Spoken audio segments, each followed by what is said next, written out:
જય શ્રી કૃષ્ણ, જય અન્નપૂર્ણા. મારી ચેનલમાં તમારું સ્વાગત છે. તો હું આજે બનાવવાની છું ફરાળી બટાકાનું શાક અને પૂરી. તો જો તમે જોઈ શકો છો, સરસ એકદમ ફૂલેલી પૂરી તૈયાર છે.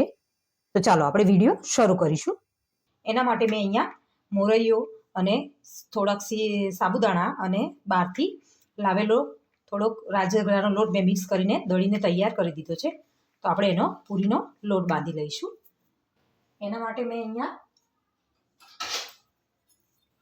આમાં આપણે મોયણ થોડું ઓછું આપવાનું છે. 2 થી 3 ચમચી જેટલું જ મેં અહીંયા પૂરીનું તેલનું મોયણ આપ્યું છે. સ્વાદ પ્રમાણે અંદર થોડું મીઠું ઉમેર્યું છે. મીઠું મેં ફરાળી ઉમેર્યું છે. અને હવે આપણે એને બંનેને મિક્સ કરી દઈશું. મેં ઘરે દળ્યો તો લોટ, ખાલી રાજગરાનો લોટ હું બહારથી લાવીને મિક્સ કર્યો છે. અને તૈયાર ફરાળી લોટ પણ બહાર મળે છે, તમે લાવી શકો છો. આજે કંઈ અલગ રીતે આપણે બટાકાનું શાક અને ફરાળી પૂરી બનાવશું. બહુ મુઠ્ઠી વળે તેટલું મોયણ નથી આપવાનું, મીડિયમ જ રાખવાનું છે આપણે. તો થોડું થોડું પાણી ઉમેરતા આપણે એનો લોટ બાંધી લઈશું.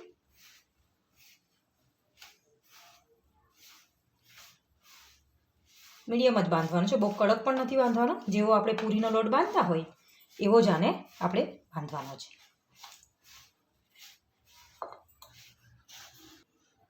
જો આપણો લોટ પૂરી જેવો આવો બંધાઈ ગયો છે. હવે એની ઉપર આપણે 1 ચમચી તેલ નાખીને એને 5 મિનિટ માટે રેસ્ટ આપી દઈશું. આ લોટ બાંધવા માટે મારે અડધો ગ્લાસ જેટલો જ પાણીનો ઉપયોગ થયો છે. આવી રીતે આપણે એને થોડો મૂકી દઈશું હવે 5 મિનિટ માટે રેસ્ટ માટે.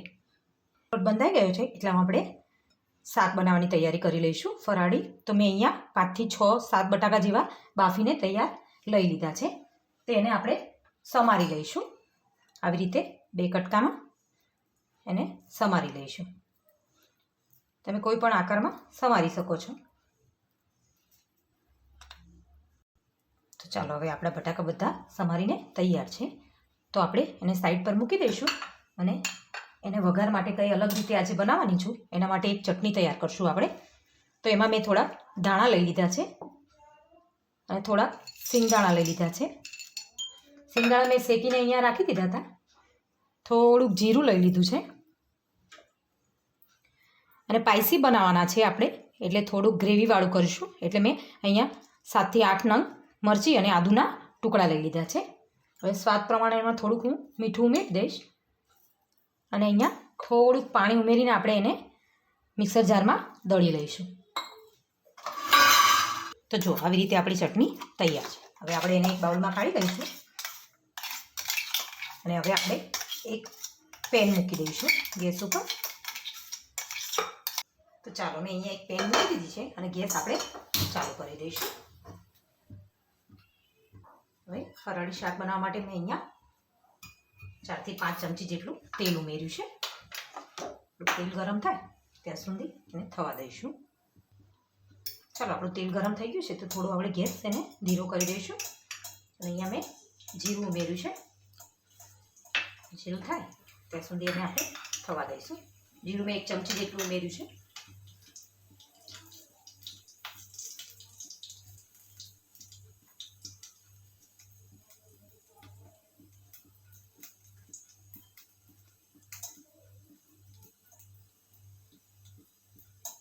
અહીંયા મેં લીમડો ઉમેરી દીધો છે. તો જે આપણા બટાકા તૈયાર છે એને આપણે ઉમેરી દઈશું. ગેસ આપણો થોડો ધીરો કરી નાખશું.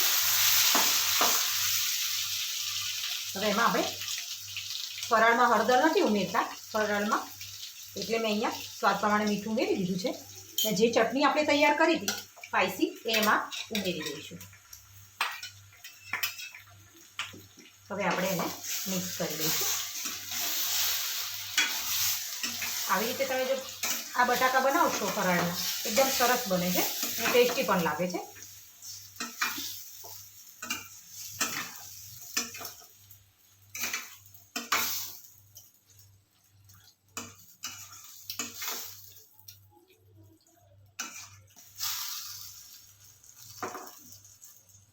જોઈ શકો છો તમે, પૂરી સાથે ખાવાનું છે એટલે થોડુંક મેં અહીંયા કમ્પ્લેન હતી કે થોડુંક બધા સૂકું શાક ખાય તો જ્યારે હોય ત્યારે પૂરીને સાથે સૂકું શાક મજા નથી આવતી, એટલે આજે મેં ચટણી સાથેનું ગ્રેવીવાળું શાક બનાવ્યું છે.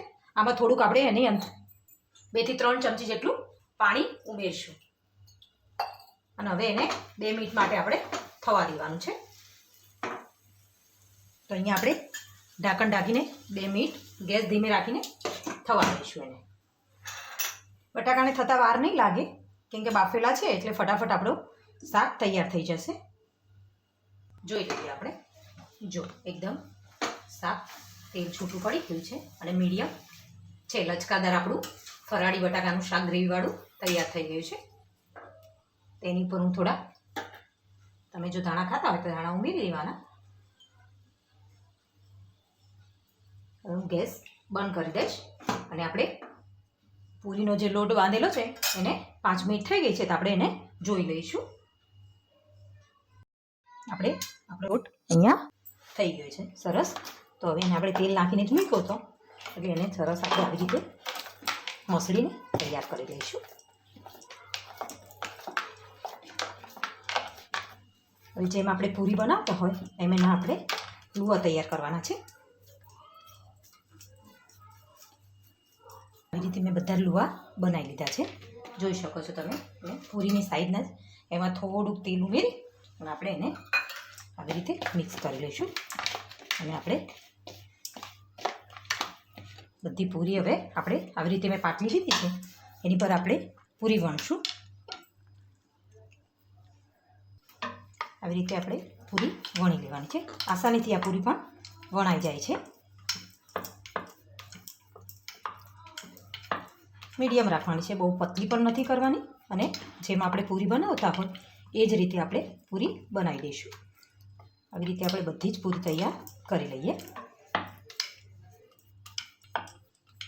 હવે આપણી પૂરી વણાય ત્યાં સુધીમાં આપણે તેલ ગરમ કરવા મૂકી દઈશું પૂરીને તળવા. તો ચાલો આપણે પેન ગરમ કરવા મૂકી દઈએ.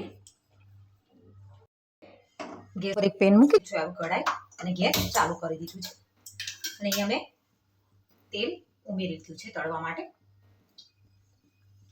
થોડુંક આપણે વધારે ઉમેરીશું. હવે તેલ ગરમ થાય ત્યાં સુધી આપણે પૂરી વણીએ છીએ તો પૂરી વણીને તૈયાર કરશું. તો આપણી પૂરી વણાઈને તૈયાર થઈ ગઈ છે, આપણું તેલ પણ ગરમ થઈ ગયું છે. તો આપણે થોડુંક એવી રીતે નાખીને એને ચેક કરી લઈશું. જો તરત ઉપર આવે છે તો આપણે એક પૂરી ઉમેરીને એમાં જોઈ લઈશું. આપણે કમ્પ્લીટ તેલ તૈયાર છે, જોઈ શકો છો તમે. આવી રીતે હું બીજી પણ પૂરી અંદર ઉમેરી દઈશ.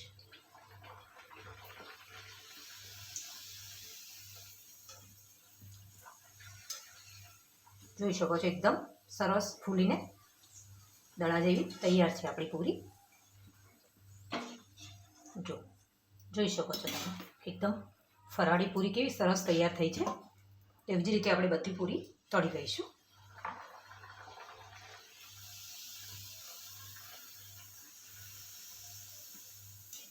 અમુક વાર આપણને કંટાળો આવતો હોય કે ઉપવાસ છે ને ક્યાં આપણે આટલી મગજમારી કરવા બેસવી, પણ આમાં થોડીક પણ વાર નથી લાગતી, ઝટપટ બની જાય છે. આ જો એકદમ સરસ ફરાળી પૂરી આપણી સરસ તૈયાર થાય છે.